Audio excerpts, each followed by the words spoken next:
Well, first, an apology for my voice. Last week we had our district convention in California, and then I came back and had to do my water survival training, and so now instead of being a baritone, I'm a bass, hanging out with Richard Sturban. So my apologies, and thank you for putting up with it, or you can wait till next week. My voice should be back.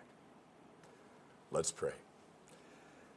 Gracious God and Heavenly Father, thank you for all that you've given us. In Jesus' name, amen. Christianity is not the only religion with a dead God at its center. Now, what sets Christianity apart is that the dead God became alive again. And yet the Christian God saw the failures and sins of his people and didn't give up on them. He died to save his people. Then he rose again to give them life. When people say the Bible is a myth, I don't take it personally. See, there are two types of myth. There's one that really is impossible, and the other one that just hasn't happened yet. Since I mentioned our VBX trips to Alaska last week, let me give you another story.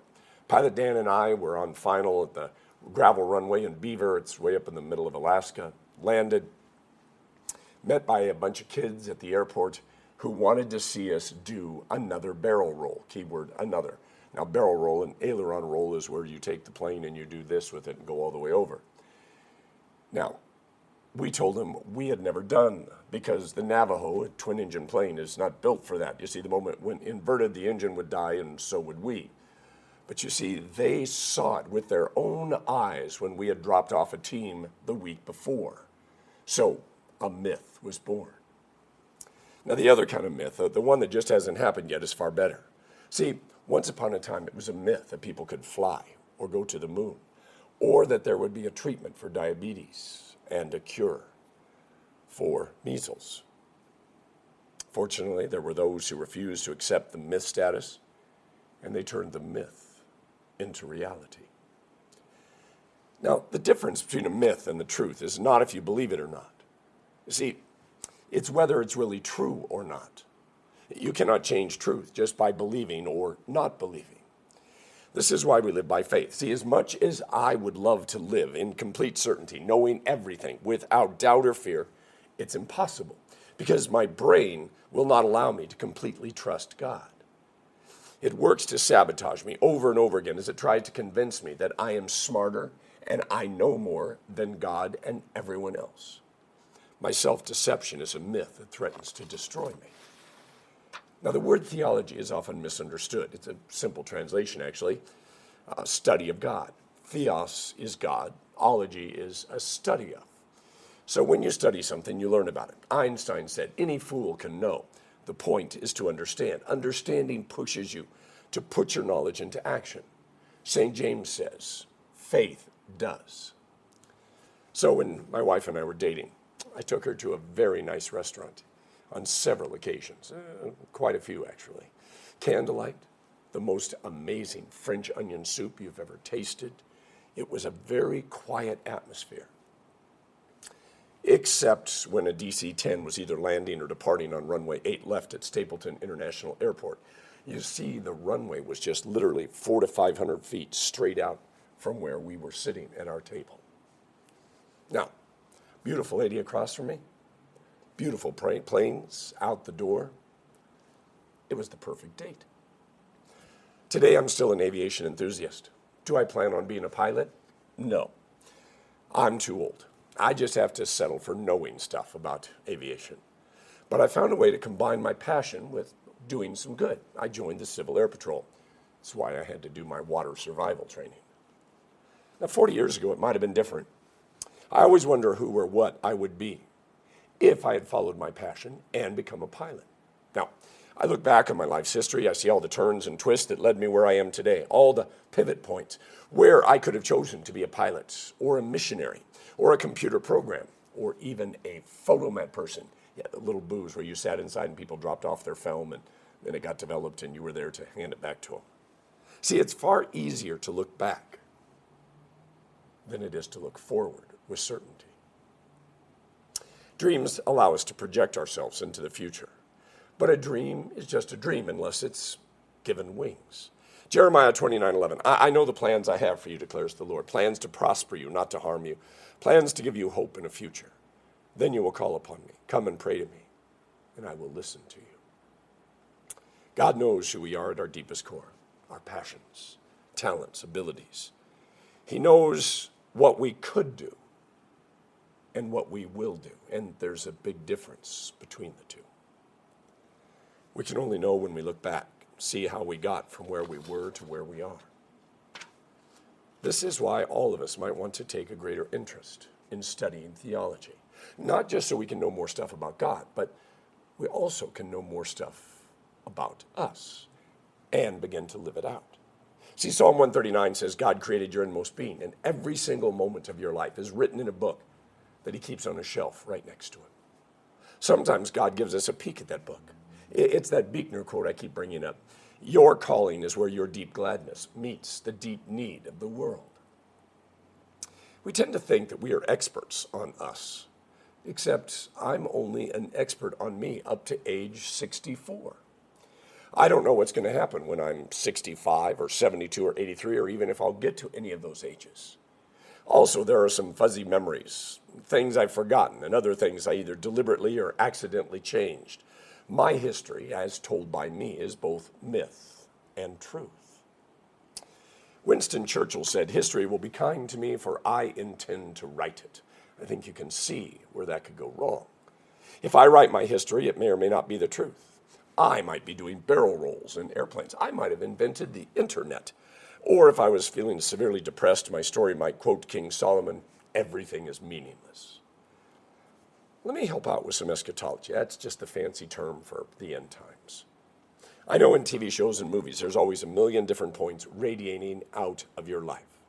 It's all well, if you do this, not that, then it takes you down this, but then you can branch off here and branch off there. And there's just these millions and billions of points that just radiate out from you until you finally get to the end. The Bible actually teaches that there's only one branch to your life. Yeah. See, not millions or billions. God knows exactly where you're going to wind up. Not thousands of different possibilities. God knows exactly where you're going to wind up. He didn't cause it. He didn't restrict you to it. He didn't force you into any of it. But he knows every corner, every twist, and every destination. You see, there was always just one place that you were going to wind up. No matter what age I am, I do not know what shape my life will take or who I will become tomorrow or the day after.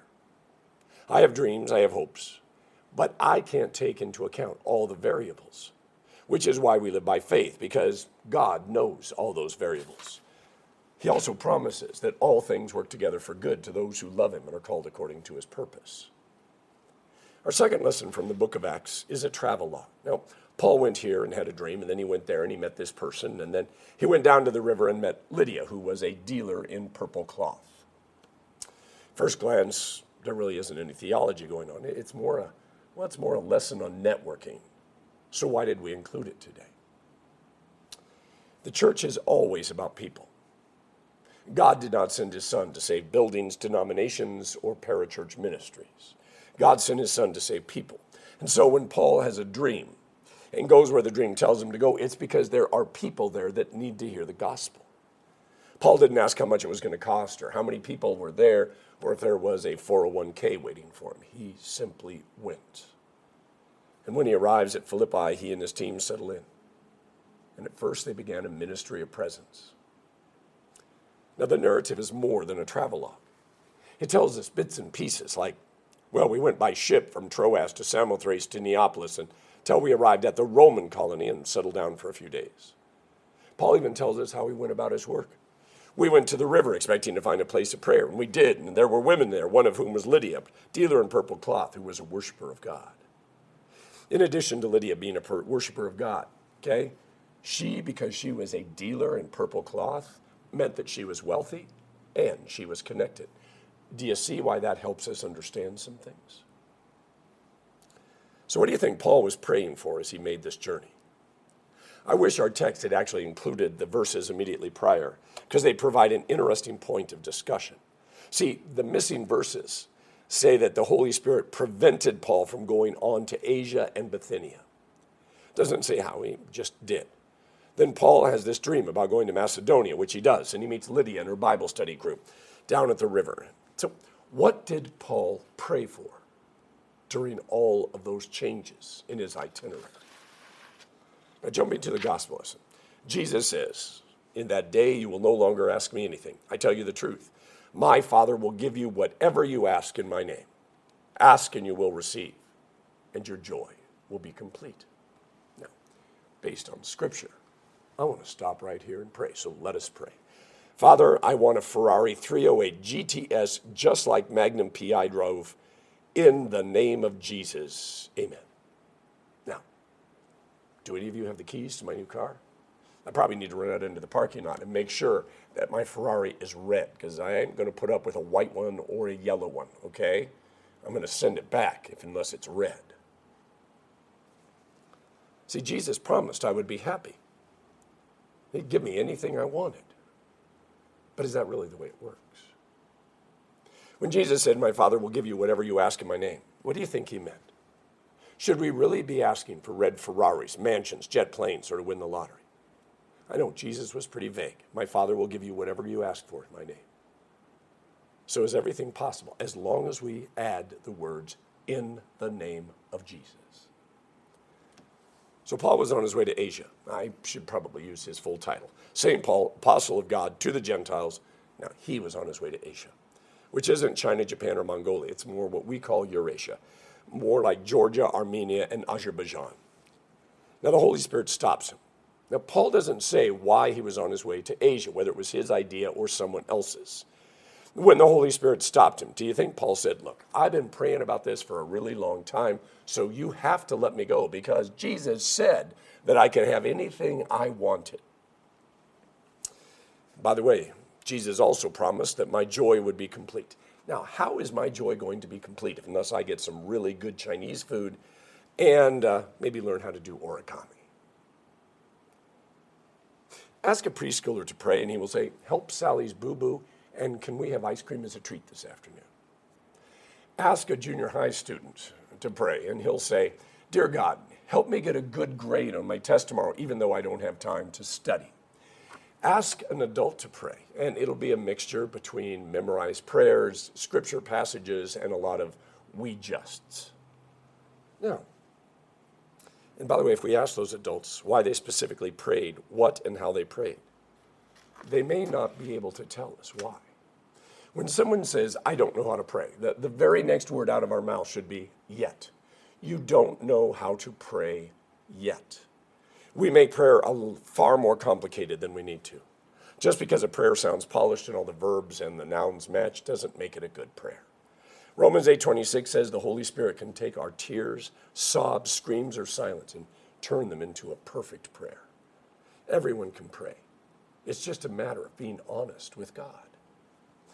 The Bible verse that ties our two lessons together is found in 2 Peter. With the Lord, a day is like 1,000 years are like one day. The Lord is not slow about his promise, as some think of slowness, but is patient with you, not wanting any to perish, but all to come to repentance. Our God is very patient with us. God has all eternity to accompany us as we become who we are to become.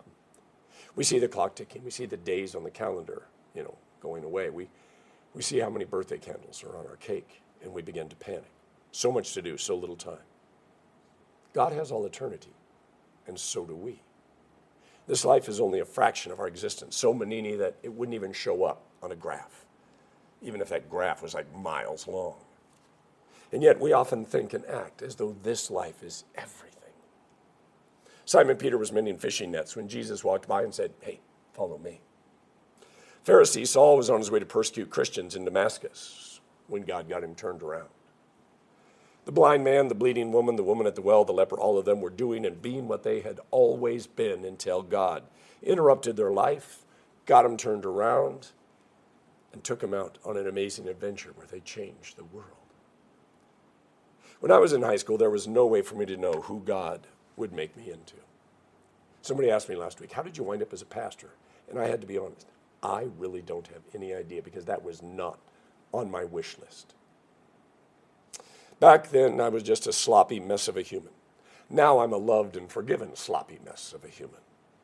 I had no idea what shape my heart would take. To be entirely known and wholly loved by God means even the parts of ourselves that we have given up on or try to push away, God knows what they are. And he says they even have a place in what we are becoming. The Greek word for this change is metanoia. The English word is repentance. It means changing our focus by accepting who and what we are, but also surrendering all of it to God so that he can guide us to who, what, and where we need to be. And God isn't tapping his foot because he has places to go and he just wants us to get our act together. No, God is patient with us. The longer it takes us to change our focus and learn to surrender, it's more about us, because that means it's the longer that we have to put up with ourselves, our old selves. That actually might be the best reason for us to study theology and Paul's travelogues. Figure out how we might be able to move forward.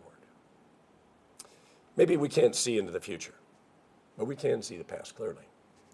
We can look back and see how God provided and what turns and twists were made that led us where we are today. A year, a month, a week, a day. God offers us everything we need to discover how he will lead us to learn to forgive someone. Maybe learn to forgive ourselves. We might even learn to be surprised. Find a way to turn our passion into ministry. Bring light to someone's darkness. Discover how God can use us in spite of who we are. And as God changes us, we'll see our prayers change. It'll be less about Ferraris and ice cream and passing tests, and more about a world that needs the gospel and how God wants to use us to take that gospel out into the world to them. We hear the story of Jesus and his people. We listen with more than our ears and realize that some things, especially us, take time. We have everything we need to become the unique and unreproducible miracle that God knows that we already are in his eyes. In the name of the Father, and of the Son, and of the Holy Spirit. Amen.